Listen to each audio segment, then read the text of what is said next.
तो आदाब, नमस्कार, गुड इवनिंग, सत श्री अकाल। एक बार फिर आप तमाम लोगों का स्वागत है कि तो पूरी फैमिली अच्छी होगी, अपना और अपनों का ख्याल रख रही होगी। दुनिया में बहुत सारे ऐसे क्राइम हैं जिनको किसी कैटेगरी में आप डालें ना डालें कह नहीं सकते, लेकिन दुनिया में कई ऐसे क्राइम हैं जो कोई क्राइम नहीं है लेकिन झकझोर कर रख देता। वो क्राइम ये बताता है कि हम इंसान किस हद तक गिर चुके हैं, किस हद तक हम इंसान होने के नाम पर इंसानियत को शर्मसार कर रहे हैं। आज की कहानी एक ऐसी कहानी है जो पिछले 24 घंटे से पूरी दुनिया की मैं बात कर रहा हूं, इसी के चर्चे हैं और हर कोई इस कहानी को सुनकर शर्मसार भी है और झकझोर कर रख दिया है। मैं सारा रिसर्च कर रहा था तो मैं देख रहा था कि जितने भी अलग अलग मैंने US, UK, Brazil, gulf, India, इन सारे जगहों के न्यूज़पेपर, वेबसाइट देखे, कुछ चैनल देखे और हर जगह ये खबर है। जितने भी बड़े बड़े दुनिया में न्यूज़पेपर हों सब जगह पे खबर है और लगभग हर खबर का टोन एक ही है कि ये कैसे हो सकता है। मुझे लगता है इस कहानी का जब मैं खत्म करूंगा आखिर में आप सब भी इसी सोच के साथ विदा होंगे कि ये कैसे हो सकता है। ब्राजील की राजधानी रियो डी जेनेरियो बहुत ही खूबसूरत जिंदा दिल देश माना जाता है और ब्राजील को हम सब इसलिए भी जानते हैं क्योंकि फुटबॉल की वजह से। ब्राजील जैसा फुटबॉल जितना खूबसूरत कहते हैं कोई और नहीं खेलता। दुनिया के महानतम फुटबॉलर पहले भी यहीं से आते हैं। तो इसी ब्राजील की राजधानी रियो डी जेनेरियो में इसी 16 अप्रैल की बात है, दिन मंगलवार था, दोपहर के 1:05 हो रहे थे। एक टैक्सी आकर रुकती है इस शहर के एक नामी बैंक के बाहर। जैसे अपने बहुत सारे नामी बैंक हैं, आईसीआईसीआई है, एसबीआई है और भी है, एक्सिस बैंक है। तो उसी तरीके से ब्राजील में एक बहुत ही नामी और मशहूर बैंक है, उस बैंक का नाम है इताऊ बैंक। तो इसी इताऊ बैंक की एक ब्रांच के बाहर एक टैक्सी आकर रुकती है दोपहर 1:05 और तारीख है 16 अप्रैल, दिन मंगलवार। टैक्सी जब रुकती है तो एक महिला उस टैक्सी से बाहर उतरती है। इस महिला का नाम है एरिका डे सूजा नियरा, उम्र करीब 48 साल, एक मिडिल क्लास की महिला। ये टैक्सी से उतरती है, ड्राइवर टैक्सी से उतरता है, ये सारा सीसीटीवी फुटेज में है। उसके बाद अब उस टैक्सी के अंदर ही डिक्की में एक व्हील चेयर रखा हुआ था, फोल्ड करके उस व्हील चेयर को बाहर निकाला जाता है, व्हील चेयर खोला जाता है। अब एक बुजुर्ग शख्स उस टैक्सी की पिछली सीट पर बैठा हुआ है। उसको पहली नजर में देखकर कि बिल्कुल बेहोशी का आलम है। यह भी है कि उसे उम्र इतनी है, कमजोर भी दिख रहा है। उसने हाफ पैंट या हाफ ट्राउजर जो कहें वो पहने हुआ, एक टी शर्ट पहने हुआ राउंड नेक का और पैर में शूज है।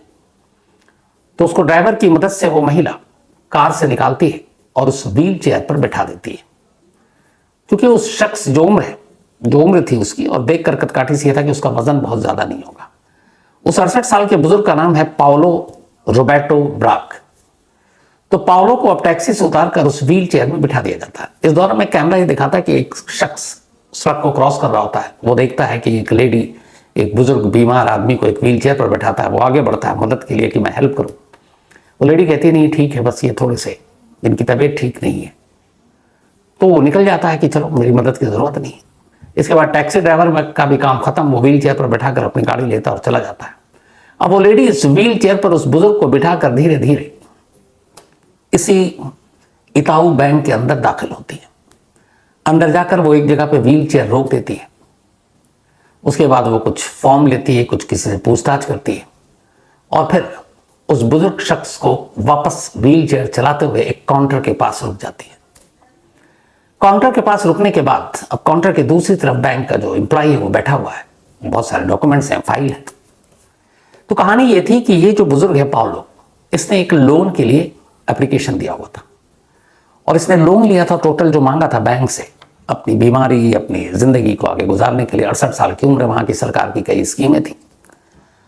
तो जो टोटल था 1700 लोकल करेंसी ब्राजील की है रियास। तो रियास 1700 चाहिए था लोन के लिए।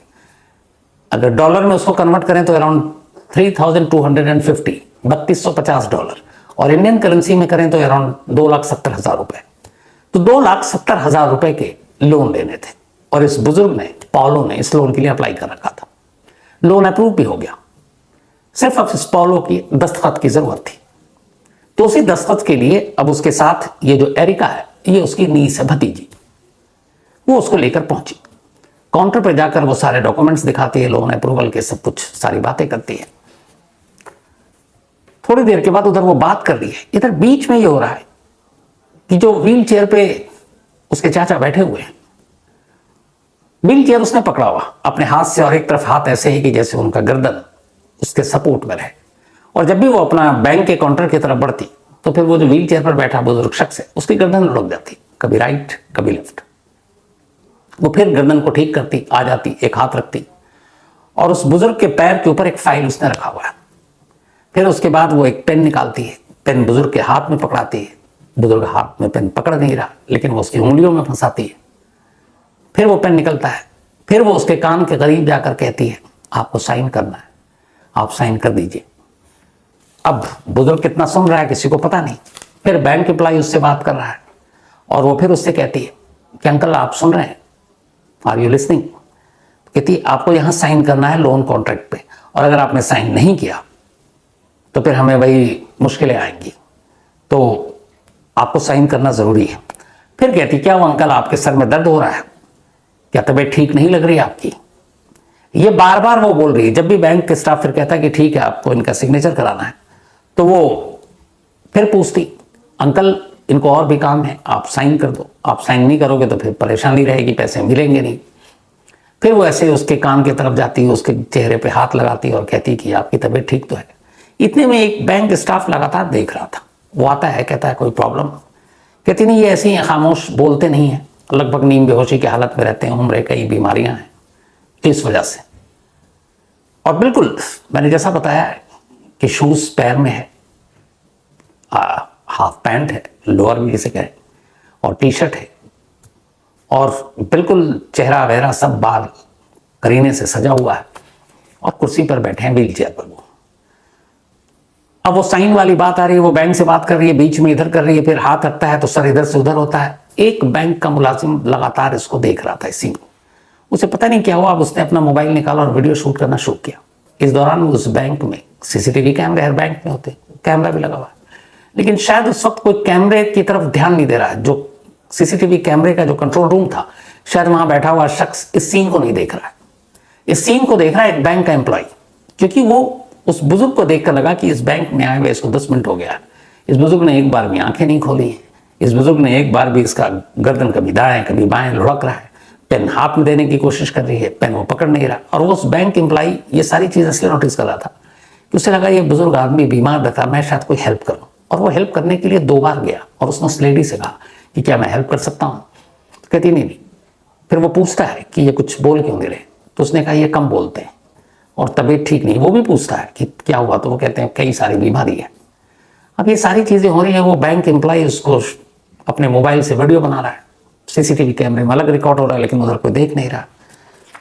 थोड़ी देर बीत जाती है। अब जो काउंटर पर बैठा शख्स है वो कह रहा साइन कर दो। ये साइन कराने की कोशिश कर रही है, और साइन कराने का भी तरीका ये है कि वो उसके पेन में हाथ दे रही है, एक हाथ से फाइल पकड़ी, और जिस फॉर्म पे साइन कराना है वो उसके हाथ में पेन है, लेकिन जिस हाथ में पेन है उस हाथ में उसका अपना हाथ भी है। मतलब इसको वैसे समझें कि उसने पेन दे दिया और फिर अब वो लिख नहीं रहा है, तो उसने अपना हाथ लगाया और कोशिश कर रही है कि उसका हाथ पकड़कर वो साइन करे, तो किसी को पता ना चले कि साइन कौन कर रहा है। तो उसने ये कोशिश भी की, लेकिन वो पेन पकड़ नहीं पा रहा है, और वो शख्स मोबाइल पे शूट कर रहा है। तो जब उसने ये वाला सीन देखा कि ये लेडी उसका हाथ पकड़कर और साइन कराने की कोशिश कर रही है, तब उसने अपने एक सीनियर बैंक स्टाफ को कहा कि मुझे कुछ डाउट लग रहा है। पिछले 10 मिनट से मैं देख रहा हूँ ये बुजुर्ग कुछ बोल नहीं रहा है, हिलडुल नहीं रहा है, गर्दन इसकी अगर वो हाथ हटाती है तो कभी राइट लेफ्ट हो रहा है, और मुझे लगता है ये होश में नहीं है। जब उसने सुना फिर उसने कहा ये देखिए आप वीडियो। अब उसने वीडियो देखा। अब बैंक के कुछ मुलाजिम वहां पर आते हैं, पूछते हैं आप कौन है? तो कहती है मेरा नाम एरिका डेसूजा वियरा है, और ये मेरे चाचा हैं, बीमार हैं, इन्होंने बैंक में लोन के लिए अप्लाई किया था, लोन अप्रूव हो गया, मैं सिग्नेचर के लिए लाई, इनकी तबीयत ठीक नहीं है। तो कहता ठीक है आप हटिए, मैं बात करता हूँ। अब एक बैंक का मुलाजिम बात कर रहा है उस शख्स से जो व्हील चेयर पर बैठा है, लेकिन कोई जवाब ही नहीं, कोई रिस्पॉन्स नहीं। वो हाथ हिलाता, कहता नहीं आप मत कीजिए, ये बीमार है। उसे कुछ अब डाउट हो गया, वापस मुड़ता है बैंक एम्प्लॉय और जाकर सीधे एक फ़ोन करता है। ये फ़ोन इमरजेंसी सर्विसेज को किया गया था। हमारे यहाँ जैसे पुलिस होती है, पुलिस कंट्रोल रूम होता है, तो वहाँ ब्राज़ील में उसको इमरजेंसी सर्विसेज कहते हैं, जो पुलिस वाले। तो उसने इमरजेंसी सर्विसेज को फ़ोन किया। थोड़ी ही देर में इमरजेंसी सर्विसेज से जुड़े हुए पुलिस वाले बैंक के अंदर दाखिल होते हैं। अंदर दाखिल होते हैं, उसके बाद बैंक के मुलाजिम से पूछते हैं क्यों बुलाया। तो वो बताता है कि हमें डाउट है, एक लोन का केस है, एक बुजुर्ग है जो 10 मिनट हो गए, उससे ज़्यादा हो गए, वो हिल डुल भी नहीं रहा और ये लेडी उनसे साइन कराने की कोशिश कर रही है। तो आप देखिए, अब पुलिस वाले आते हैं, लेडी घबरा जाती है। पुलिस वाले अब उस बुजुर्ग से बात कर रहे हैं, तमाम तरह से हिला डुला लिया। जैसे ही वो हिलाते हैं, उसका गर्दन दूसरी तरफ।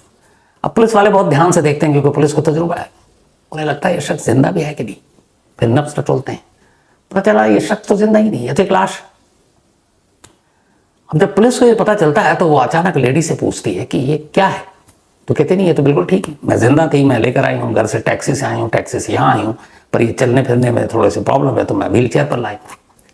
पुलिस वाले कहते नहीं मैम, ये को देख कर लग रहा है कि इसकी मौत को कई घंटे हो चुके हैं और आप एक लाश को व्हील चेयर पर घुमा रही हैं और एक लाश को लेकर बैंक आई हैं। अब वो लेडी घबराती है लेकिन अपनी जिद पर कायम है। कहता कोई बात नहीं, अभी इसका फैसला हो जाएगा। उस लेडी को उसी बैंक के अंदर ही गिरफ्तार कर लिया जाता है ताकि जब तक कि इस लाश या इस बुजुर्ग के जिंदा और मुर्दा होने का सच सामने ना आए। उसके बाद गिरफ्तारी के बाद पुलिस उस शख्स को अपने कंट्रोल में लेती है, फौरन हॉस्पिटल ले जाती है।